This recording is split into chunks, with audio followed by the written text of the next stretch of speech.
do you think's driving the deficit of the debt? It's Social Security and Medicare. It's unfunded liabilities. In terms of military spending has gone up every year under the Biden administration. It's like $850 billion per year. That's the largest item in the discretionary budget.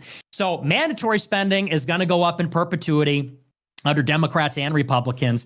Discretionary spending is going to go up because military is by far and away the biggest component of that, and Biden spends more. And he spends more on military appropriations because of all the foreign aid. We gave $175 billion to Ukraine. We gave $27 billion to Israel, another $8 billion to Israel last week, $7 billion to Taiwan, $1.3 billion to Egypt. That's in addition to the $850 billion per year, which that's like the highest ever under Biden. So, spending's not coming down under anybody. There goes our American electric car manufacturing. It's a national security problem. There's a lot of problems. You have to put tariffs on the cars. Probably China will send them here regardless because they're still so cheap.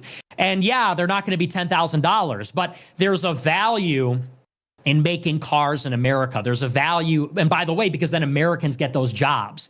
So, you could say that free trade creates the lowest costs, but the only reason it creates the lowest costs is because they can undercut us with wages and with their lower standard of living and monetary policy that they have in their own country. They're eating our lunch as a result.